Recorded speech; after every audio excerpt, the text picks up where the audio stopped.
Hello everyone, आज हम बनाएंगे मज़ेदार किस्म के सिनेमन रोल्स जो कि नौश व्लॉग्स की रेसिपी को मैंने फॉलो किया था। ये बनाए थे मैंने अपने भाई की बर्थडे पे। ये 11 जनवरी का व्लॉग है। तो मेरी सिस्टर जो थी वो थी बीमार, तो मैंने सोचा कि चले भाई के बर्थडे के लिए मैं ही कुछ बनाती हूँ। तो यहाँ पे मैंने ये सिनेमन रोल्स बनाने लगी हूँ। इनकी जो इंग्रेडिएंट्स है वो आपको डिस्क्रिप्शन बॉक्स पर मिल जाएंगे, बाकी फिर भी मैं साथ साथ बताती जाती हूँ। 3 कप मैदा लिया, उसको हमने अच्छी तरह से छान लिया है। छानने के बाद हम लोगों ने क्या करना है, यीस्ट लेना है। मैंने तकरीबन यहाँ पे 1.5 चम्मच यीस्ट ऐड किया था। आप 1 चम्मच भी ऐड कर सकते हैं अगर आपका यीस्ट बिल्कुल नहीं हुआ है तो। यीस्ट ऐड करने के बाद यहाँ पे मैंने ऑयल ऐड किया। अगर आप लोगों के पास बटर है तो बटर को पिघला के आप लोग 80 ग्राम्स ऑफ बटर यूज़ कर सकते हैं, लेकिन पिघला हुआ बटर। मेरे पास बटर नहीं था, इसलिए मैंने यहाँ पे 5 से 6 चम्मच जो है वो ऑयल के ऐड कर दिए हैं। उसके बाद जिसको हम लोगों ने हल्के हाथों से मिक्स कर देना है। मिक्स करने के बाद जो है आप लोग यहाँ पे मैं ऐड कर रही हूँ शुगर, जो कि नौश ने नहीं ऐड की थी, लेकिन हमारे घर में थोड़ा सा मीठा तेज़ खाया जाता है, दैट्स वाई मैंने यहाँ पे 2 चम्मच शुगर ऐड की। अगर आप लोगों को कम मीठा खाता है तो आप लोग शुगर स्किप भी कर सकते हैं। ठीक है जी, यहाँ पे शुगर ऐड कर दिया, 2 चम्मच पीसी हुई। उसके बाद जी हम लोगों ने नीम गर्म दूध ले लेना है। जो कप हम लोगों ने मैदे के लिए यूज़ किया है ना, यही 3 कप मैंने मैदे के डाले थे और यही 1.5 कप मैं दूध का डालूंगी। इसके साथ हम लोगों ने आहिस्ता आहिस्ता जो है वो आटा अपना गूंद लेना है। आटा जो है वो जब आप गूंद रहे होंगे आपको बहुत स्टिकी लगेगा, आपके हाथों पे चिपकेगा, आपको लगेगा ख़राब हो गया है, गूंद नहीं रहा, ठीक नहीं है, हमारा ख़राब हो गया है। लेकिन पेशेंस से आपने काम लेना है, इसको गूंदते जाना है, गूंदते जाना है। अगर आप लोगों के हाथ बहुत स्टिकी हो रहे हों तो हल्का सा अपने हाथों को ऑयल लगा के गूंद लें और इस आटे को आहिस्ता आहिस्ता गूंदते जाए। अगर आप इस मिट्टी की कराली के बजाय अगर परात में गूंद देंगे तो वो ज़्यादा बेस्ट रहेगा। मैं इसमें गूंदना थोड़ा सा मुश्किल हो जाएगा, जो कि मुझे काफ़ी मुश्किल लग रहा था इसमें गूंदना, लेकिन परात में अगर आप गूंदेंगे, स्टील की लोहे की जो परात होती है उसके अंदर ईजी हो जाएगा। उसके बाद यहाँ पे 1.5 कप जो है वो दूध का ऐड किया है मैंने। अच्छी तरह से इसको गूंद लिया है। आप लोगों ने भी इसको अच्छी तरह से गूंदना है।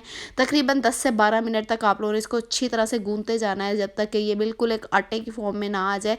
जब तक ऑयल और दूध आपस में मर्ज नहीं होंगे ना, तब तक ये बिल्कुल एक अच्छी फॉर्म में नहीं आएगा। इसलिए आप लोगों को पेशेंस के साथ अच्छी तरह से गूंदना है, जब तक कि इस तरह के आटे की फॉर्म में नहीं आ जाता। उसके बाद आप लोगों ने एक बाउल का लेना है। बाउल को कर लें ग्रीस करने के बाद इसको रखें उस बाउल में, और इसको किसी गर्म जगह पे, किसी अवन में, किसी भी जगह पे आप लोग जो है वो इसको रख दें तकरीबन 2 घंटे के लिए, जब तक ये डो फूल के डबल नहीं हो जाती। मेरी डो फूल के डबल नहीं हुई थी क्योंकि मेरे पास टाइम बहुत कम था। एज़ यू नो कि गैस चली जाती है और मेरा बिल्कुल सडनली प्लान बना था ये बनाने का, तो इसलिए मेरी डो नहीं फूल सकी थी। आप लोगों ने डो को फुलाना लाजमी है। दूसरी तरफ जी बन रहे थे घर में वेजिटेबल राइस और कबाब, शामी कबाब। तो मैंने सोचा चले जी डिश काफ़ी लंबी है तो मैं थोड़ी सी हेल्प करवा देती हूँ मम्मा की। यहाँ पे मैं चिकन वगैरह जो है वो श्रेड कर रही थी और दूसरी तरफ जो सब्जियां वगैरह है वो मम्मा ने कट कर ली थी। जो शामी कबाब का सामान था वो मेरी छोटी सिस्टर रेडी कर रही थी। यहाँ पे चावलों का जो है वो मसाला मैंने बना लिया था। उसके बाद मैंने सारी कटी हुई सब्जियां ऐड की हैं, चिकन ऐड किया है, थोड़ा सा इमली का पेस्ट ऐड किया है, इससे थोड़े बड़े चटपटे से चावल बन जाते हैं। तो उसके बाद जिसे चिकन वगैरह ऐड किया है, उसके बाद पानी थोड़ा सा ऐड करूँगी ताकि मटर और गाजर जो है वो गल जाए।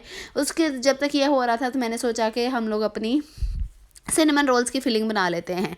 ये जो ब्लेंडर है ये मैंने दराज से ऑर्डर की थी और आज मैं फ़र्स्ट टाइम इसे यूज़ करने लगी थी। मैंने सोचा कि चले इसको भी यूज़ करके देखते हैं। यहाँ पे मैंने इसके अंदर जब अपनी किशमिश डाली है मैंने, जो कि मैंने भिगो के रखी हुई थी, आधा कप किशमिश, उसको मैंने भिगो के रख दिया था। यहाँ पे मैंने उसे ब्लेंड करने लगी थी, लेकिन ये ब्लेंडर चली ही नहीं। मैंने सोचा कि शायद इसकी जो है वो चार्जिंग ख़त्म है, तो मैंने इसको चार्जिंग पे लगाया। तकरीबन आधा पौना घंटा चार्ज करने के बाद जब मैंने चलाया तो ये वैसे चल रही थी, लेकिन किशमिश के साथ नहीं चल रही थी। तो मैंने सोचा कि शायद मैंने किशमिश ज़्यादा ऐड कर दी है, दैट्स वाई ये नहीं चल रही। मैंने किशमिश कम काफ़ी ज़्यादा निकाल ली। उसके बाद इसके अंदर मैंने ऐड किया थोड़ा सा दूध, लेकिन ये फिर भी नहीं चली। फिर मैंने दोबारा से वापस किशमिश डाली, लेकिन ये किस तरह भी ना चली। तो मैंने कहा टाइम वेस्ट करने से बेहतर है कि मैं इसको दूसरी ब्लेंडर में डालूँ और इसका रिव्यू बाद में कर लूँगी। यहाँ पे मैंने आधा कप किशमिश का डाला है। उसके अलावा जी मैंने 2 चम्मच डाले हैं सिनेमन पाउडर के। उसके अलावा मैंने 3 चम्मच डाले हैं चीनी के और आधा कप डाला है दूध का। ये चीज़ें डाल के हम लोगों ने बना लेनी है फिलिंग, एक बिल्कुल पेस्ट फॉर्म में। अगर आप लोगों को किशमिश का टेस्ट वैसे ही पसंद है तो आप लोग बिल्कुल पेस्ट ना कीजिएगा। मैंने बिल्कुल पेस्ट नहीं किया था, मेरी कुछ किशमिश बीच में साबुत थी, कुछ पेस्ट हो चुकी थी। उसके बाद जी हमारा जो है वो डो हमारी रेडी हो चुकी है। डो को निकाले, डो को 2 पार्ट्स में हम लोग डिवाइड कर लेंगे और दोनों पार्ट्स की एक बड़ी बड़ी सी रोटियां जो है वो हम लोगों ने बेल लेनी है। रोटी हम लोगों ने गोल नहीं बेलनी, ओवल शेप में बेलनी है, उससे जो है वो हमारी शेप जो है वो रोल्स ज़्यादा अच्छे बनेंगे। ठीक है, गोल के साथ हमें उसको शेप देना मुश्किल हो जाएगा। ये देखें यहाँ पे मैंने ओवल शेप में एक बड़ी सी रोटी जो है वो बेल ली है। अब मैं क्या करूँगी, जो हमने सिनेमन रोल के लिए मिक्सचर बनाया था किशमिश, चीनी वगैरह और दूध का, वो हम लोगों ने आधा मिक्सचर इसके ऊपर लगा देना है, इस रोटी के ऊपर लगाना है, लगाकर अच्छी तरह से स्प्रेड कर देना है, बिल्कुल कॉर्नर्स तक नहीं लगाना, कॉर्नर से थोड़ी थोड़ी जगह हम लोगों ने जो है वो इसको इसके लिए छोड़ देनी है। ठीक है जी, अच्छी तरह से स्प्रेड करने के बाद हम लोग क्या करेंगे, चारों कॉर्नर से इसको बंद कर देंगे और ये बिल्कुल एक ना वो रेक्टेंगल शेप में एक हमारे पास बॉक्स सा बन जाएगा। इस बॉक्स अब हमने 6 रोल्स बनाने हैं। ठीक है, इसकी 6 रोल्स इतनी कटिंग कर लेंगे, कटिंग मैं आप लोगों के सामने करी। उस कटिंग करने के बाद हम लोग क्या करेंगे, हर रोल के सेंटर में 2 से 3 कट लगा देंगे, उससे हमारे सिनेमन रोल्स की शेप बड़ी प्यारी आएगी। यहाँ पे सारे रोल्स की कट मैंने लगा दिए हैं। उसके बाद मैं आप लोगों को एक रोल बना के दिखाऊंगी कि किस तरह से मैंने रोल बनाया था, इसी तरह से बाकी के रोल्स ऑफ कैमरा मैंने बना लिए थे। इस 3 कप डो के अंदर जो है वो यहाँ तक पूरे मेरे 12 रोल्स बन गए थे। अगर आप लोगों ने ज़्यादा बनाने हैं तो आप इससे जो है वो सारी चीज़ों को डबल कर सकते हैं इस तरह से जी। उसके बाद हमने इसको रोल कर लेना है। रोल करने के बाद इस तरह से इसको बिल्कुल राउंड शेप में करके तो हम लोगों ने सारे रोल्स बना लेने हैं। एक ट्रे को ग्रीस कर लें, ग्रीस करने के बाद सारे हमारे सिनेमन रोल्स इसके अंदर रखें और प्री हीटेड ओवन में हमने रखने हैं। 180 डिग्री पे 45 मिनट के लिए मैंने रखे थे। 45 मिनट में जब तक ये हो रहा था तो खाना हमारा हो चुका था रेडी। मैंने सोचा फटाफट से खाना खा लिया जाए और जब तक खाना खाया था तब तक हमारे सिनेमन रोल्स बिल्कुल हो चुके थे रेडी। अब मैंने यहाँ पे एक कर दी बेवकूफ़ी कि मैंने ऊपर वाले रॉड का ओवन चला के इनको रख दिया, रख के मैं गई भूल, इस वजह से मेरे ऊपर से हो गए थे हल्के से तेज़ ब्राउन। आप लोगों ने ये काम नहीं करना बिल्कुल भी। बाकी सिनेमन रोल्स हमारे बनके रेडी हो चुके हैं, मैंने आपके सामने दिखाए हैं कितने सॉफ्ट और कितने जूसी बने हैं।